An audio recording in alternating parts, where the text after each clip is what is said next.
हरियाणा को एविएशन के क्षेत्र में भी यूके का साथ मिला है। मीटिंग में इमिग्रेशन प्रक्रिया को भी आसान बनाने पर विचार विमर्श हुआ।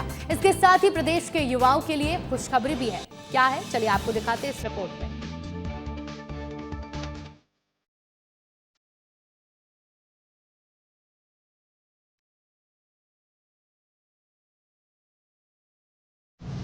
हरियाणा एक तेजी से बढ़ता राज्य है। हमेशा से उद्योग और कृषि का केंद्र रहा है। यहाँ की युवा मेहनती और कुशल है और सरकार लगातार इस कौशल को नई दिशा देने में जुटी हुई है। इसी कड़ी में 9 दिसंबर 2025 को चंडीगढ़ में यूके दूतावास की डिप्टी हाई कमिश्नर अल्बा स्मेरिनलियो के साथ मुख्यमंत्री नायब सिंह से मुलाकात हुई। इस दौरान दोनों के बीच द्विपक्षीय सहयोग को मजबूत करने पर चर्चा हुई, जिसमें ऑटोमोबाइल, एविएशन, कृषि, रिसर्च और रक्षा विनिर्माण सहित विभिन्न क्षेत्रों में निवेश और अवसरों को बढ़ावा देना शामिल है।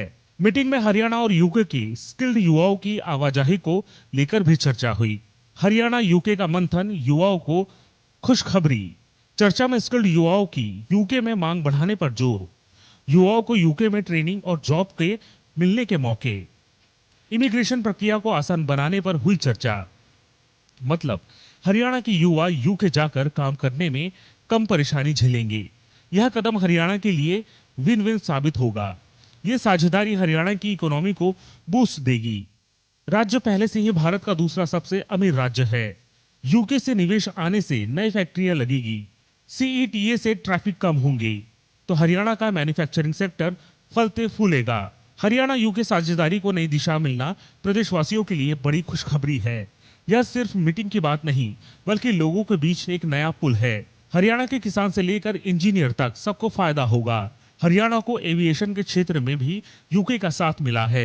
मीटिंग में इमिग्रेशन प्रक्रिया को भी आसान बनाने पर विचार विमर्श हुआ। सीएम आवास संत कबीर कुटी में हुई मीटिंग में हरियाणा में यूके यूनिवर्सिटी कैंपस स्थापित करने, ट्रेनिंग प्रोग्राम को बेहतर बनाने पर हुई चर्चा। इमिग्रेशन प्रक्रिया से संबंधित जागरूकता बढ़ाने, हरियाणा से यूके तक संसाधनों की आवाजाही पर मंथन, मानव संसाधनों के अवसरों का पता लगाने पर विचार, कानूनी यात्रा मार्गों को बढ़ावा देने पर जोर। ये चर्चा विकास और नए अवसरों के लिए हरियाणा यूके साझेदारी को गहरा करने की दिशा में एक सकारात्मक कदम है। खास बात यह है कि हरियाणा में तेजी से विदेशी निवेश आ रहा है। निवेशकों की रुचि दर्शाती है कि हरियाणा राज्य पर लगातार अपने भरोसे जता रहा है। इसके पीछे सरकार की नीतियां है, जिससे कि हरियाणा निवेशकों के लिए एक सुरक्षित राज्य बन जाता है। हरियाणा देश का पहला राज्य है जिसने नए 3 आपराधिक कानूनों को पूरी तरह से लागू किया। यह परिवर्तन न्याय प्रक्रिया को तेज, सरल, पारदर्शी और तकनीकी रूप से सशक्त बनाने की दिशा में उठाया गया एक निर्णायक कदम है। मुझे ये बताते हुए गर्व भी हो रहा है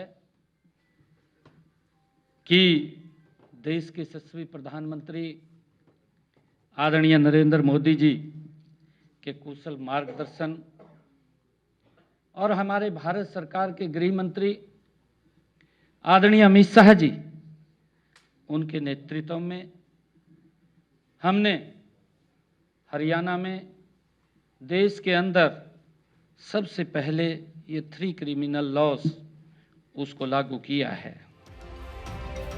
हरियाणा सरकार का लक्ष्य है कि प्रशासन का हर स्तर आम नागरिक के जीवन को सरल, सुरक्षित और सम्मान पूर्वक बनाए। इसी कड़ी में प्रदेश के मुखिया नायब सिंह सैनी ने कहा कि प्रधानमंत्री नरेंद्र मोदी के कुशल मार्गदर्शन और केंद्रीय गृह मंत्री श्री अमित शाह के नेतृत्व में राज्य सरकार ने हरियाणा में इन तीनों आपराधिक कानूनों को पूर्ण रूप से लागू कर दिया है।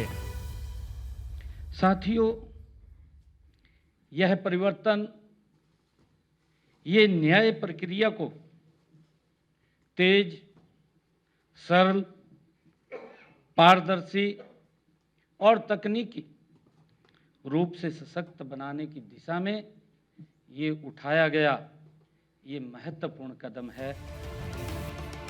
हरियाणा सरकार नागरिकों की सुरक्षा को प्राथमिकता देती दिखाई दे रही है। यही वजह है कि विदेशी निवेश भी हरियाणा में निवेश पर जोर दे रहे हैं।